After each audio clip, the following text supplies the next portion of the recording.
Prithvinarayan campus पोखरामा एकजना प्राध्यापकमाथि स्वतन्त्र विद्यार्थी युनियनका जिम्मेवार नेताहरूले गुण्डागर्दी शैलीमा क्याम्पस प्रमुखको कार्यकक्षमा नै कुटपिट गरेका छन्।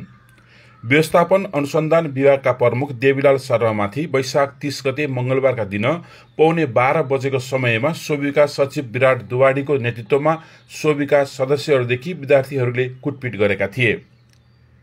शैक्षिक भ्रमणका क्रममा विद्यार्थी अमन परियारलाई प्राध्यापक शर्माले अपमानजनक शब्द प्रयोग गरेको आरोप लागेपछि सोही विषयमा क्याम्पस प्रमुखको कार्यकक्षमा छलफल चलिरहेको थियो। छलफलका क्रममा प्राध्यापक शर्मालाई सोभि सचिव विराट दुवाडी, सोभि सदस्य सुशील अधिकारी र विद्यार्थी अमृत विकको टोलीले कुटपिट गरेको हो, जुन हामीले सीसी क्यामेरा फुटेजबाट पनि प्रष्ट देख्न सक्दछौं।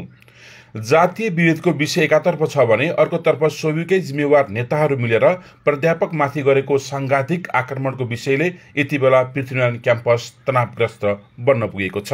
प्राध्यापक शर्मामाथि कुटपिट भएका सन्दर्भमा सोभि सचिव विराट दुवाडीको भनाई के भन्नुभयो भन्दाखेरि बाहिर जा यस्तो हुन्छ भन्नुभयो के।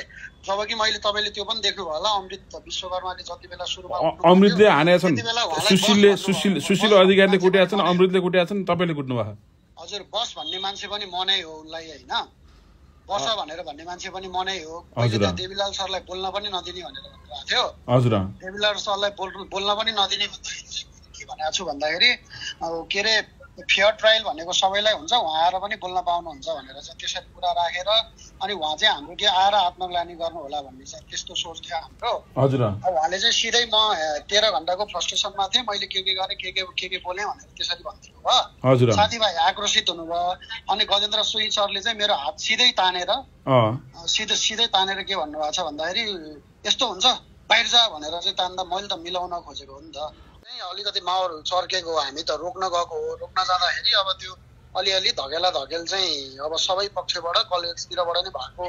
अब म त त्यहाँ जुन सर हुनुहुन्थ्यो उहाँलाई जोगाउनलाई नै गएको हो। बाहिर चाहिँ त्यस्तो तरिकाले तपाईँको हात हालाल गर्यो भनेर अब यसलाई राजनीतिकरण गर्न चाहिँ खोजेको हो। प्राध्यापक शर्मामाथि कुटपिटमा उत्रिएका सोभि सदस्य सुशील अधिकारीको यो भनाइ पनि सुनौ। हामीले कुटपिट गरेको छैन, अब त्यही नै हो।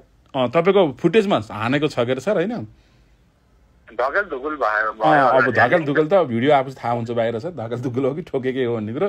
जोस् तपाईहरुले त्यो मिलाउन जानुभयो कि देवी सरलाई पिट्न जानुभयो सर तपाईहरु? हामी चाहिँ मिलाउन गइयो नि। प्राध्यापक शर्मामाथि आक्रमण उत्रिएका अर्का विद्यार्थी अमृत विकको यो भनाइ पनि सुनौ। मैले त भनेको छु, मैले त सीसी क्यामेरै छ। मैले त हात हाल्ने क्रममा नै हालेको कुरालाई जातिगत छैन। म चाहिँ जेलमा जानु पर्ने, म चाहिँ अन्याय गरेर जेलमा जान लाग्यो होइन, गल्ती गरेर जान लाग्यो होइन। हात म साथीलाई जान्छु, म चाहिँ कमसेकम समुदायको लागि लड्दाखेरि गएको हो भन्ने किसिमको मैले कुरा गरेको हो के।